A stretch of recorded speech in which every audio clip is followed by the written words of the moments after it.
ಮನೆಯಲ್ಲೇ ಈಸಿಯಾಗಿ ಮಕ್ಕಳಿಗೆ ಐಸ್ ಕ್ರೀಮ್ ಮಾಡಿಕೊಡೋದು ಹೇಗೆ, ವೆರಿ ಬೇಸಿಕ್ ಇಂಗ್ರೀಡಿಯೆಂಟ್ಸ್ನ ಬಳಸ್ಕೊಂಡು ನಾವು ಮನೆಯಲ್ಲೇ ಮಕ್ಕಳಿಗೆ ಐಸ್ ಕ್ರೀಮ್ ಮಾಡ್ಕೊಳ್ಬೋದು. Very healthy, very tasty and very yummy ಆಗಿರುತ್ತೆ. ಮಕ್ಕಳಿಗೆ ತುಂಬ ಇಷ್ಟ ಆಗುತ್ತೆ. ಈಗ ಸಾಕಷ್ಟು ಕೇಸಸ್ನ ನೋಡ್ತಾ ಇದ್ದೀವಿ ದಟ್ ಐಸ್ ಕ್ರೀಮಲ್ಲಿ ಹುಳ ಇತ್ತು, ಅದಿತ್ತು ಇದಿತ್ತು ಅಂತ. ನಮಗೆ ತಿನ್ನೋದಕ್ಕೆ ಬೇಜಾರಾಗುತ್ತೆ, ನಮ್ಮ ಮಗುಗೆ ಹೇಗೆ ಕೊಡೋದು ಅಲ್ವಾ. ಮನೆಯಲ್ಲೇ ನಾನಿವತ್ತು ಒಂದು ಐಸ್ ಕ್ರೀಮ್ನ ತೋರಿಸ್ತಾ ಇದ್ದೀನಿ. ವೆರಿ ಈಸಿ, ವೆರಿ ಕ್ವಿಕ್, 10 ಮಿನಿಟ್ಸಲ್ಲೆಲ್ಲ ಈ ಐಸ್ ಕ್ರೀಮ್ ರೆಡಿ ಆಗೋಗುತ್ತೆ. 8 ಅವರ್ಸ್ ನೀವು ಫ್ರೀಸ್ಗೆ ಇಟ್ಟರೆ ice cream is ready to taste. Complete healthy and nutritious ಆಗಿರುತ್ತೆ. ಹೇಗೆ ಮಾಡೋದು, ಏನೆಲ್ಲ ಬೇಕು, ಎಲ್ಲ ಡೀಟೇಲ್ಸ್ನ ನಾನು ನಿಮ್ಮ ಜೊತೆ ಇವಾಗ ಶೇರ್ ಮಾಡ್ಕೊಳ್ತೀನಿ. Hello my beautiful mommies, welcome back to my YouTube channel ನಮ್ಮ ಮಕ್ಕಳಿಗಾಗಿ ಬೈ ವೀನಾ ಕೃಷ್ಣ. ಇವತ್ತು ಹೋಮ್ ಮೇಡ್ ಐಸ್ ಕ್ರೀಮ್ ಹೇಗೆ ಮಾಡೋದು ಅಂತ ನಾನು ಇವತ್ತು ನಿಮ್ಮ ಜೊತೆ ಶೇರ್ ಮಾಡ್ಕೊಳ್ತಿದ್ದೀನಿ. ನೀವೇನು ನನ್ನ ಚಾನೆಲ್ನ ನಮ್ಮ ಮಕ್ಕಳಿಗಾಗಿ ಬೈ ವೀನಾ ಕೃಷ್ಣ ಚಾನೆಲ್ನ ಸಬ್ಸ್ಕ್ರೈಬ್ ಮಾಡ್ಕೊಂಡಿಲ್ಲ ಅಂತಂದರೆ ಪ್ಲೀಸ್ ಮಾಡ್ಕೊಳ್ಳಿ. Let's start the video.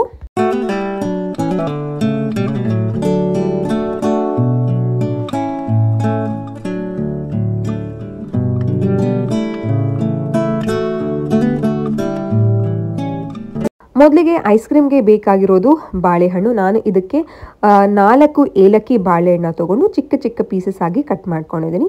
ಏಲಕ್ಕಿ ಬಾಳೆಹಣ್ಣನ್ನೇ ಹಾಕೋಬೇಕಾ ಅಂತಂದರೆ ಆ ರೀತಿಯೆಲ್ಲ ಏನೂ ಇಲ್ಲ, ಪಚ್ಚ ಬಾಳೆಹಣ್ಣನ್ನು ಸಹ ಹಾಕೊಳ್ಬೋದು. ಆ್ಯಂಡ್ ಇದಕ್ಕೆ ಬೇಕಾಗಿರೋದು ಒಂದು ಸ್ಮಾಲ್ ಕಪ್ಪಷ್ಟು ಹಾಲು ಬೇಕಾಗತ್ತೆ.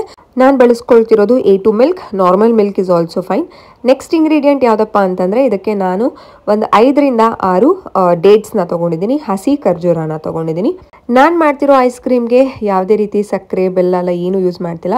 ಇದಕ್ಕೆ ಸ್ವೀಟ್ ಕೊಡೋದು ಬಾಳೆಹಣ್ಣಿನಲ್ಲಿರುವಂತಹ ನ್ಯಾಚುರಲ್ ಸ್ವೀಟ್ ಆ್ಯಂಡ್ ಈ ಡೇಟ್ಸಲ್ಲಿ ಇರುತ್ತಲ್ಲ ಆ ಸ್ವೀಟ್ ಅಷ್ಟೇನೆ. ಆ್ಯಂಡ್ ನೆಕ್ಸ್ಟ್ ನಾನು ಇಂಗ್ರೀಡಿಯೆಂಟ್ಸ್ ತೊಗೊಂಡಿರೋದು ಒಂದು ಸ್ವಲ್ಪ ದ್ರಾಕ್ಷಿನ ತೊಗೊಂಡಿದ್ದೀನಿ. ಇದನ್ನು ನಾನು ಟಾಪಿಂಗ್ಸ್ಗೆ ಮಧ್ಯ ಐಸ್ ಕ್ರೀಮ್ ತಿನ್ನುವಾಗ ಸಿಗುತ್ತಲ್ಲ ನಮಗೆ ಡ್ರೈ ಫ್ರೂಟ್ಸ್ ಐಸ್ ಕ್ರೀಮ್ ಏನಾದರೂ ತಿಂದರೆ ಆ ರೀತಿ ನಾನು ಇದನ್ನು ಬಳಸ್ಕೊಳ್ತಿದ್ದೀನಿ. ಆ್ಯಂಡ್ ನೆಕ್ಸ್ಟ್ 2 ಏಲಕ್ಕಿನ ತೊಗೊಂಡಿದ್ದೀನಿ. ಏಲಕ್ಕಿ ಯಾಕೆ ಅಂತಂದರೆ ನಾವು ಯಾವುದೇ ರೀತಿ ಇದರಲ್ಲಿ ಎಸೆನ್ಸ್ ಎಲ್ಲ ಬಳಸ್ತಿಲ್ಲ ಫ್ರೇಗ್ರೆನ್ಸ್ಗೆ, ಅದಕ್ಕೋಸ್ಕರ ಏಲಕ್ಕಿ ಹಾಕಿದ್ರೆ ಒಂದು ಡಿಫ್ರೆಂಟ್ ಅರೋಮಾ ಕೊಡುತ್ತೆ ಅಂತ.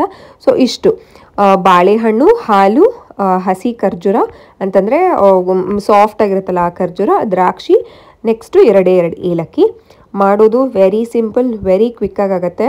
ಬೇರೆ ಹಣ್ಣುಗಳನ್ನು ಬಳಸ್ಕೊಂಡು ಮಾಡ್ಬೋದು. ಇವತ್ತು ನಾನು ಬಾಳೆಹಣ್ಣಲ್ಲಿ ನಿಮಗೆ ತೋರಿಸ್ತಾ ಇದ್ದೀನಿ. ಮುಂದಿನ ದಿನಗಳಲ್ಲಿ ನಾನು ಟ್ರೈ ಮಾಡಿದಾಗ ಅದನ್ನು ನಿಮ್ಮ ಜೊತೆ ನಾನು ಶೇರ್ ಮಾಡ್ಕೊಳ್ತೀನಿ. ಮೊದಲಿಗೆ ನಾನು ಖರ್ಜೂರನ ಕ್ಲೀನಾಗಿ ಬೀಜ ಬಿಡಿಸ್ಕೊಂಡಿದ್ದೀನಿ. ಆ್ಯಂಡ್ ಖರ್ಜೂರ ಪ್ರತಿ ಸಲ ನಾವು ಯೂಸ್ ಮಾಡಬೇಕಾದ್ರೂ ಒಳಗಡೆ ಕೆಲವೊಂದು ಖರ್ಜೂರಗಳಲ್ಲಿ ಹುಳ ಹಿಡಿದಿರತ್ತೆ. ಅದನ್ನು ಗಮನ ಇಟ್ಟು ನೋಡಿ ನಾವು ಅದನ್ನು ಬಳಸ್ಕೊಳ್ಬೇಕಾಗತ್ತೆ. ಆ್ಯಂಡ್ ನೆಕ್ಸ್ಟ್ ನಾನು ದ್ರಾಕ್ಷಿನ ಚಿಕ್ಕ ಚಿಕ್ಕ ಪೀಸಸ್ ಆಗಿ ಕಟ್ ಮಾಡ್ಕೊಂಡಿದ್ದೀನಿ. ಅಂತಂದರೆ ಒಂದು ದ್ರಾಕ್ಷಿಯಲ್ಲಿ 2 ರಿಂದ 3 ಪೀಸಸ್ನ ಕಟ್ ಮಾಡಿಕೊಂಡ್ರೆ ಅದು ಮಧ್ಯ ಐಸ್ ಕ್ರೀಮಲ್ಲಿ ಸಿಕ್ಕಿದ್ರೆ ತುಂಬ ಚೆನ್ನಾಗಿರುತ್ತೆ ಅನ್ನೋ ಕಾರಣಕ್ಕೆ ಮೊದಲಿಗೆ ಕಟ್ ಮಾಡ್ಕೊಂಡಿದ್ದಂತಹ ಬಾಳೆಹಣ್ಣನ್ನು ಮಿಕ್ಸರ್ ಜಾರ್ಗೆ ಹಾಕ್ಕೊಳ್ಬೇಕಾಗತ್ತೆ. ಮಿಕ್ಸರ್ ಜಾರ್ಗೆ ನಾನು ಹಾಕ್ಕೊಂಡಿದ್ದೀನಿ ಬಾಳೆಹಣ್ಣನ್ನು. ನಾನಿಲ್ಲಿ ತೊಗೊಂಡಿರೋದು 4 ಬಾಳೆಹಣ್ಣನ್ನು ತೊಗೊಂಡಿದ್ದೀನಿ. ಕ್ವಾಂಟಿಟಿ ಕಡಿಮೆನೇ, ನಾನು 1 ವೀಕ್ಗೆ ಅಷ್ಟರಲ್ಲಿ ಈ ಐಸ್ ಕ್ರೀಮ್ನ ಖಾಲಿ ಮಾಡಬೇಕು, ಅದಕ್ಕೋಸ್ಕರ. ಆ್ಯಂಡ್ ನೆಕ್ಸ್ಟ್ ನಾನು ಇದರಲ್ಲಿ ಒಂದು ಅರ್ಧದಿಂದ 3/4 ಕಪ್ಪಷ್ಟು ಹಾಲು ಹಾಕ್ಕೊಳ್ತಾ ಇದ್ದೀನಿ. ಸ್ವಲ್ಪ ಕಡಿಮೆನೇ ಇನಿಷಿಯಲಿ ಹಾಕ್ಕೊಂಡಿದ್ದೀನಿ, ಯಾಕಂತಂದರೆ ತುಂಬ ರನ್ನಿ ಆಗಿಬಿಟ್ರೆ ಐಸ್ ಕ್ರೀಮ್ ಅಷ್ಟು ಚೆನ್ನಾಗಿ ಸೆಟ್ ಆಗೋದಿಲ್ಲ, ಅದಕ್ಕೋಸ್ಕರ. ಆ್ಯಂಡ್ ನೆಕ್ಸ್ಟ್ ನಾನು ಹಾಕ್ಕೊಳ್ತಿರೋದು ಇದಕ್ಕೆ ಹಸಿ ಖರ್ಜೂರ ಬಿಡಿಸ್ಕೊಂಡು ಇಟ್ಕೊಂಡಿದ್ನಲ್ಲ ಅದನ್ನೆಲ್ಲ ಹಾಕ್ಕೊಳ್ತಾ ಇದ್ದೀನಿ. ಖರ್ಜೂರ ಹಾಕಿದ್ರೆ ಮಕ್ಕಳಿಗೆ ತುಂಬ ಒಳ್ಳೆಯದು, ಯಾಕಂತಂದರೆ ಇದರಲ್ಲಿ ರಕ್ತ ಅಂಶ, ಐರನ್ ಅಂಶ ತುಂಬ ಚೆನ್ನಾಗಿ ಸೇರುತ್ತೆ. ಇದು ನ್ಯಾಚುರಲ್ ಸ್ವೀಟ್ ಅಂಶ ಇರೋದ್ರಿಂದ ತುಂಬ ಒಳ್ಳೆಯದು. ಆ್ಯಂಡ್ ಏಲಕ್ಕಿ ಸಹ 2 ಹಾಕ್ಕೊಂಡಿದ್ದೀನಿ. ಇದನ್ನು ಯಾವುದೇ ರೀತಿ ನಾನು ರೋಸ್ಟ್ ಮಾಡಿಲ್ಲ, ಏಲಕ್ಕಿನ ಹಾಗೆ ಹಾಕ್ಕೊಂಡಿದ್ದೀನಿ. ದ್ರಾಕ್ಷಿನ ನಾನು ಯಾವಾಗ ಹಾಕ್ಕೊಳ್ಬೇಕು ಅಂತ ನಾನು ಮುಂದೆ ತೋರಿಸ್ತೀನಿ. ಇದನ್ನು ಕಂಪ್ಲೀಟ್ ಫೈನ್ ಪೇಸ್ಟ್ ಮಾಡ್ಕೊಳ್ಬೇಕಾಗತ್ತೆ. ಮಧ್ಯ ಒಂದ್ಸಲ ನಾನು ತೆಗೆದು ನೋಡಿದೆ ಯಾವ ರೀತಿ ಕನ್ಸಿಸ್ಟೆನ್ಸಿ ಬರ್ತಿದೆ, ತುಂಬ ಗಟ್ಟಿಯಾಗಿದೆಯಾ ತೆಳುವಾಗಿದೆಯಾ ಅಂತ ನೋಡಿದಾಗ it was perfect, almost perfect ಅಂತ ಅನ್ನಿಸ್ತಿತ್ತು.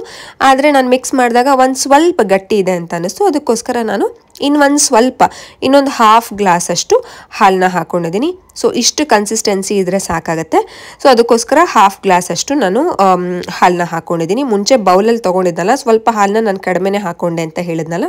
ಸೊ ಆ ಒಂದು ಮಿಕ್ಕಿರೋ ಹಾಲನ್ನು ಹಾಕ್ಕೊಂಡು ಈ ಕನ್ಸಿಸ್ಟೆನ್ಸಿಗೆ ಬಂದರೆ this is the perfect consistency. ಇಷ್ಟು ಸಾಕಾಗುತ್ತೆ. ನೀವು ಸ್ಪೂನಲ್ಲಿ ಎತ್ತಿ ಕೆಳಗಡೆ ಈಗ ಹಾಕಿದಾಗ ಮೇಲಿಂದ ಸೊ ಇಷ್ಟೇ ಕನ್ಸಿಸ್ಟೆನ್ಸಿ ಇರಬೇಕು. ತುಂಬ ಗಟ್ಟಿನೂ ಇರಬಾರ್ದು, ತುಂಬ ತೆಳುನೂ ಇರಬಾರ್ದು.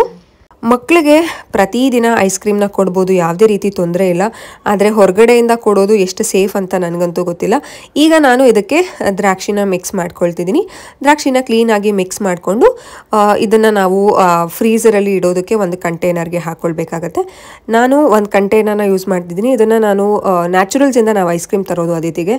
ಸೊ ಆ ಒಂದು ಕಂಟೈನರ್ಗೆ ಹಾಕಿ ಫ್ರೀಸ್ ಮಾಡೋದಕ್ಕೆ ಇಡ್ತಾ ಇದ್ದೀನಿ ಫ್ರೀಝರಲ್ಲಿ.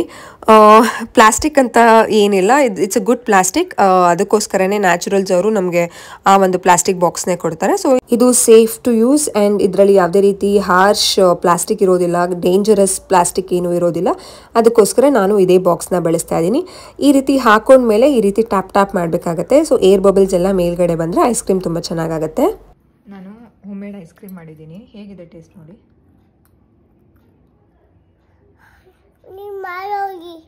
ಅದೇ ತಿಂದ್ಬಿಟ್ಟು ನೋಡಿ ಹೇಗಿದೆ ಟೇಸ್ಟ್ ಅಂತ. ಏನು ತಿಂತಾ ಇದ್ದೀರಾ ನೀವು? ಸರಿ, ಇದೊಂದು ಚೂರು ತಿನ್ಬಿಡಿ, ಟೇಸ್ಟ್ ನೋಡಿ, ಲಿಕ್ ಮಾಡಿ ಹಿಂಗೆ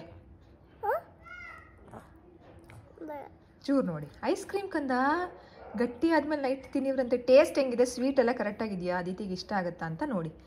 ಕೈಯಲ್ಲೇ ಬೇಕಾದ್ರೆ ಇದು ಮಾಡಿ, ಲಿಕ್ ಮಾಡಿ ಕೈಯಲ್ಲಿ. ಹೇಗಿದೆ? ಸೂಪರಾ? ಓಕೆ, ಫ್ರಿಜ್ಜಲ್ಲಿ ಇಡ್ತಿದ್ದೀನಿ, ಫ್ರೀಸ್ ಆಗುತ್ತೆ, ನೈಟ್ ತಿನ್ನೋಣ. Okay, happy happy ಬಬ್ಬಿ.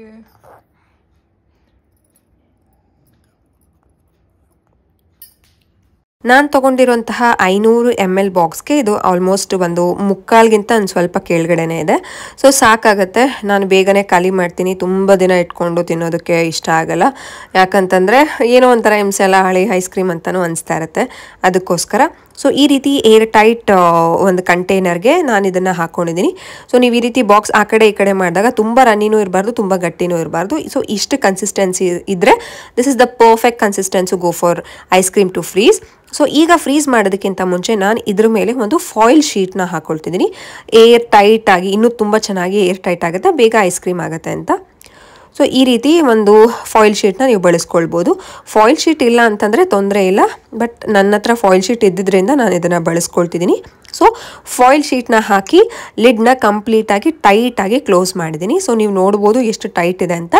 ಸೊ ಒಳಗಡೆ ಆಬ್ವಿಯಸ್ಲಿ ಏರ್ ಲಾಕ್ ಆಗಿರುತ್ತೆ ಅಲ್ವಾ, ಸೊ ಟೈಟ್ ಆಗಿದೆ. ಇದನ್ನು ನೀವು 6 to 8 hours ಫ್ರೀಸ್ ಮಾಡಬೇಕಾಗತ್ತೆ. ಆ್ಯಕ್ಚುಲಿ ನನಗೂ ಅದೇ ಪ್ಲಾನ್ ಇದ್ದಿದ್ದು, 8 hours ಆದಮೇಲೆ ಇದನ್ನು ಟೇಸ್ಟ್ ಮಾಡಿ ನೋಡೋಣ ಅಂತ. ಬಟ್ ಆಗಲಿಲ್ಲ. ಅದಿತಿಗೆ ಹೇಳಿದ್ದೆ ಡಾಡಾ ಬಂದಮೇಲೆ ತಿನ್ನೋಣ ಅಂತ. ಡಾಡಾ ತುಂಬ ಲೇಟಾಗಿ ಬಂದರು. ಸೊ ಅದಕ್ಕೆ ಅದಿತಿ ಸಹ ಕೇಳಲಿಲ್ಲ ದಟ್ ಐಸ್ ಕ್ರೀಮ್ ಬೇಕು ಅಂತ. ಸೊ ನೆಕ್ಸ್ಟ್ ಮಾರ್ನಿಂಗು ನಾವು ಒಂದು 11 o'clock ಹಾಗೆ ಸ್ನ್ಯಾಕ್ ಟೈಮ್ಗೆ ಈ ಐಸ್ ಕ್ರೀಮ್ನ ಓಪನ್ ಮಾಡಿದ್ವಿ. ಓಪನ್ ಮಾಡೋಣ.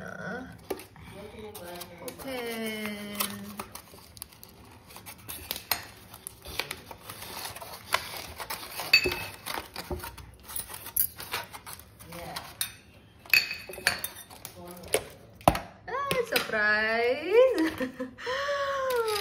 अरे वाह! Awesome!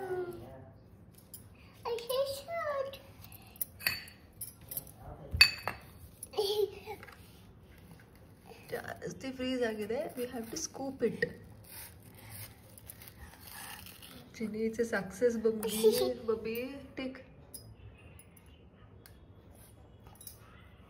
ಹೇಗಿದೆ? ಸೂಪರಾ?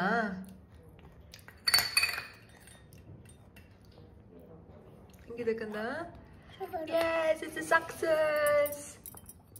ನಾವು ಏನೋ ಟ್ರೈ ಮಾಡಿದ್ರೆ ಅಮ್ಮಂದಿರಾಗಿ ಅದನ್ನು ಮಕ್ಕಳು ಇಷ್ಟಪಟ್ಬಿಟ್ರೆ ಎಲ್ಲೋ ಹೋಗ್ಬಿಡ್ತೀವಿ ಅಲ್ವಾ. ನನಗಂತೂ ಅದೇ ರೀತಿ. ನಾನು ಪ್ರತಿ ಸಲ ಏನಾದರೂ ರೆಸಿಪಿ ಟ್ರೈ ಮಾಡಿದಾಗ ಅದಿತಿಗೆ ಅದು ಇಷ್ಟ ಆಗಿ ಅವ್ರ ಬಾಯಿಂದ ಸೂಪರ್ ಅಂತ ಬಂದರೆ ನಂಗೆ ತುಂಬ ಖುಷಿ ಆಗುತ್ತೆ. ಸೊ ಈ ಐಸ್ ಕ್ರೀಮ್ನು ಸಹ ಅದಿತಿ ತುಂಬ ಇಷ್ಟಪಟ್ಟರು.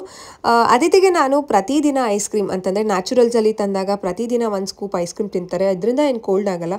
ಆ್ಯಕ್ಚುಲಿ ಮಕ್ಕಳಿಗೆ ಯಾಕೆ ಐಸ್ ಕ್ರೀಮಿಂದ ಕೋಲ್ಡ್ ಆಗುತ್ತೆ ಅಂತಂದರೆ ಐಸ್ ಕ್ರೀಮ್ನ ತುಂಬ ಪ್ರಿಸರ್ವ್ ಮಾಡಿ ಇಟ್ಟಿರ್ತಾರೆ, ಅದರಲ್ಲಿ ಪ್ರಿಸರ್ವೇಟಿವ್ ಹಾಕಿರ್ತಾರೆ, ಬ್ಯಾಕ್ಟೀರಿಯಾಸ್. ಆ ಒಂದು ಕಾರಣಕ್ಕೆ ಮಕ್ಕಳಿಗೆ ಕೋಲ್ಡ್ ಆಗುತ್ತೆ. ಮನೆಯಲ್ಲೇ ಮಾಡಿ ನೀವು ಐಸ್ ಕ್ರೀಮ್ನ ದಿನಾಗಲೂ ಮಧ್ಯಾಹ್ನದ ಐಸ್ ಕ್ರೀಮ್ ಕೊಟ್ಟರೆ ಯಾವುದೇ ರೀತಿ ಕೋಲ್ಡ್ ಆಗಲ್ಲ. ನಾನು ಇದನ್ನೇ ಟಿಪ್ಸ್ನ ಫಾಲೋ ಮಾಡೋದು. ಐ ಹೋಪ್ ಇಷ್ಟ ಆಗಿದೆ ಅಂತ ಅಂದ್ಕೊಂಡಿದ್ದೀನಿ. ನೀವಿನ್ನೂ ಚಾನಲ್ನ ಸಬ್ಸ್ಕ್ರೈಬ್ ಮಾಡ್ಕೊಂಡಿಲ್ಲ ಅಂತಂದರೆ ಪ್ಲೀಸ್ ಸಬ್ಸ್ಕ್ರೈಬ್ ಮಾಡ್ಕೊಳ್ಳಿ. ಆ್ಯಂಡ್ ಈ ಒಂದು ರೆಸಿಪಿನ ಟ್ರೈ ಮಾಡಿ ಹೇಗೆ ಬಂತು ಅಂತ ನನಗೆ ಕಾಮೆಂಟ್ ಸೆಕ್ಷನಲ್ಲಿ ತಿಳಿಸೋದನ್ನು ಮರಿಬೇಡಿ. ನೆಕ್ಸ್ಟ್ ವೀಡಿಯೋದಲ್ಲಿ ಸಿಗ್ತೀನಿ. See you, tata, bye, love you all. ಮಧ್ಯ ಹಾಕಿರೋ ದ್ರಾಕ್ಷಿ ಕಚ್ಕೊಂಡು ತಿನ್ನಕ್ಕೆ ತಿನ್ನಿ.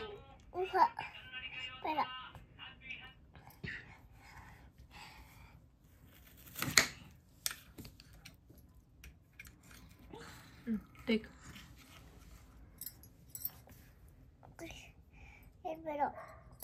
ಏನಾಗಲ್ಲ ತಿನ್ನಿ ಬಾಬಾ. ನಾನು ಗ್ರೈಂಡ್ ಮಾಡಿ ಹಾಕ್ಬಿಡ್ಬೇಕಿತ್ತು ದ್ರಾಕ್ಷಿನೂ. ಅದಿಲ್ಲ. ಹೇಗಿದೆ? ಎಷ್ಟು ಚೆನ್ನಾಗಿದೆ? ಅಷ್ಟು ಚೆನ್ನಾಗಿದೆಯಾ? Happy? Lots of love.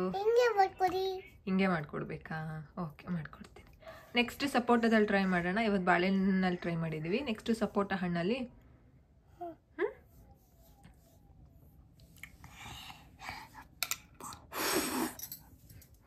lots of love.